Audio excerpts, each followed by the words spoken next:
1922, o Brasil comemorava 100 anos de independência, e o Flamengo seguia na luta pela sua própria afirmação como o maior do Rio. O campeonato carioca daquele ano foi pesado. O Flamengo fez uma campanha consistente, mas o título ficou com o América. O Mengão terminou em terceiro lugar, com bons jogos, um elenco competitivo, mas ainda faltava aquele algo a mais para levantar a taça.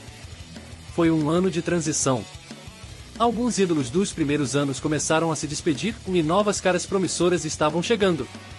O lendário goleiro Baena já era um símbolo do clube, e continuava passando segurança e experiência para os mais jovens. A torcida? Cada vez maior. Já dava para ver o Maracanã do futuro sendo desenhado nas arquibancadas da paixão rubro-negra. 1922 não teve troféu, mas teve identidade, assim um Flamengo cada vez mais pronto para dominar o Rio. 1923 foi um ano de reviravolta no futebol do Rio, e o Flamengo estava no meio dessa nova história. O motivo? Um certo time da zona portuária chegou na primeirona com tudo, o Vasco da Gama. E já chegou botando fogo no campeonato, vencendo os grandes e abalando o sistema das elites do futebol carioca.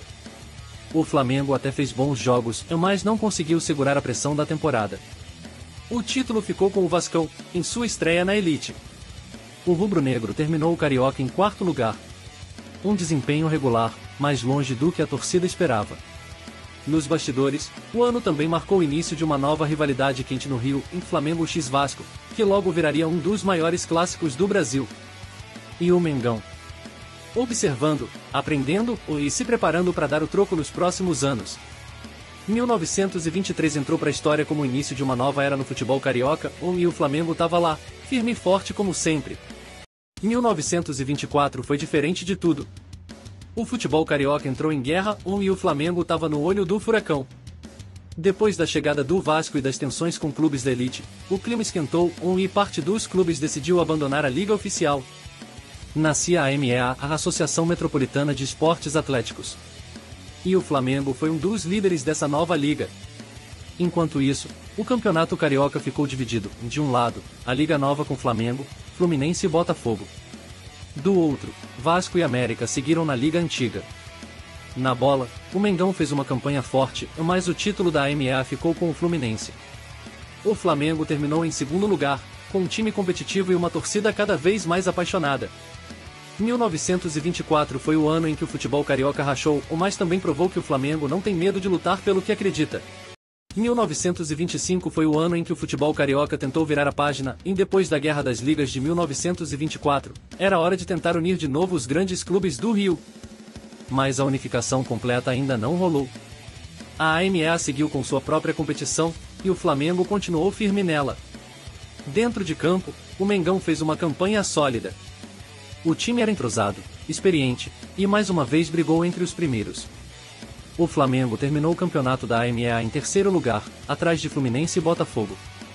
Nada de título, mas muita regularidade. Destaque mais uma vez para o goleiro Baena, que mesmo com o passar dos anos, ainda era símbolo de raça e liderança dentro do clube. A torcida rubro-negra já crescia sem parar, e o nome Flamengo começava a ultrapassar os limites do Rio, ganhando respeito nacional. 1925 foi mais um ano de construção, de paciência, e de preparação para o próximo grande salto do Mengão. 1926 foi o ano em que o futebol carioca disse: chega de divisão. Depois de anos separados, os clubes voltaram a disputar o mesmo campeonato. A AMEA e a Liga Metropolitana fizeram as pazes, e a primeirona voltou a reunir Flamengo, Fluminense, Botafogo, América, Vasco e muitos outros. E o Mengão entrou com tudo nessa nova fase, com um time competitivo e uma torcida que não parava de crescer.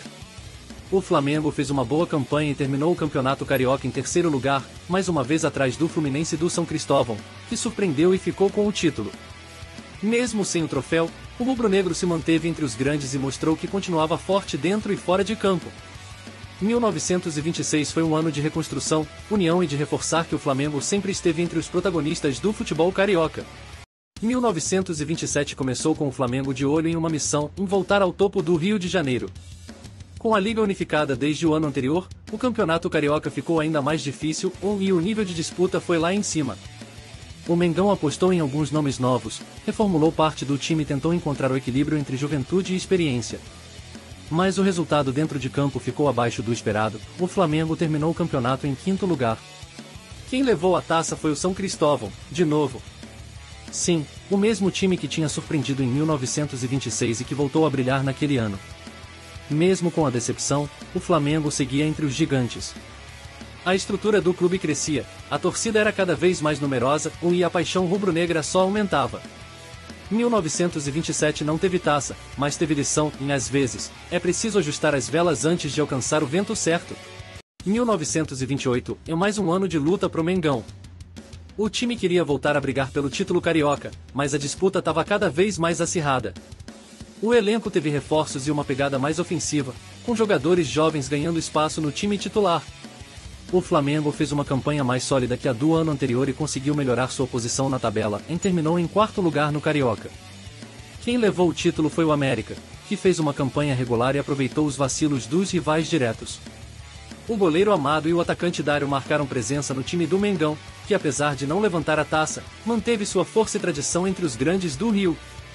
1928 mostrou que o Flamengo estava se reorganizando. Faltava pouco, e o título parecia cada vez mais próximo. A torcida continuava lotando os estádios, acreditando no time e fazendo o rubro-negro crescer ainda mais. 1929, o Flamengo já não era só tradição, era força, era torcida, era presença gigante no futebol do Rio. Depois de alguns anos sem brigar diretamente pelo título, o Mengão montou um time mais competitivo, com jogadores experientes e jovens promissores. A campanha no Campeonato Carioca foi sólida. O Flamengo ficou ali no G4, mostrando evolução e fazendo jogos equilibrados contra os maiores rivais. Destaque pro meia Moderato, que comandava o time com classe e se tornava um dos principais nomes daquela geração rubro-negra. Mas o título ficou com o Vasco, que teve uma temporada quase perfeita. Mesmo assim, o Flamengo mostrou que estava de volta à briga. 1929 foi um aviso, o Flamengo estava chegando, mais forte a cada ano, e o grito de campeão estava entalado na garganta. Era só uma questão de tempo até a taça voltar para a Gávea. 1930 marcou o início de uma nova década no futebol, e o Flamengo entrou com tudo para tentar virar essa chave de vez.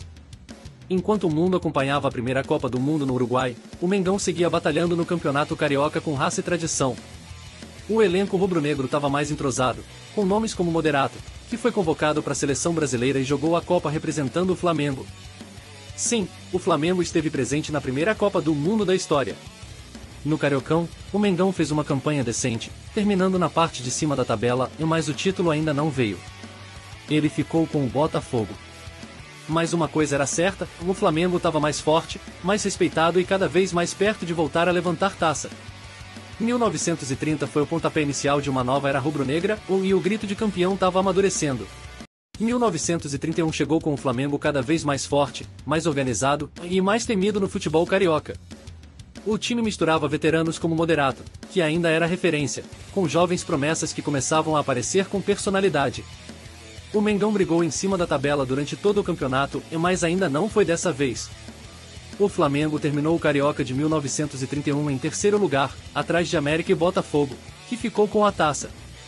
Mesmo sem o título, o rubro-negro crescia em todos os aspectos, e mais torcida, mais organização e mais respeito dos rivais. E se tem uma coisa que 1931 mostrou, é que o Flamengo estava cada vez mais pronto para voltar a levantar troféu. O grito estava preso, mas a nação seguia firme, esperando o momento certo para explodir de alegria.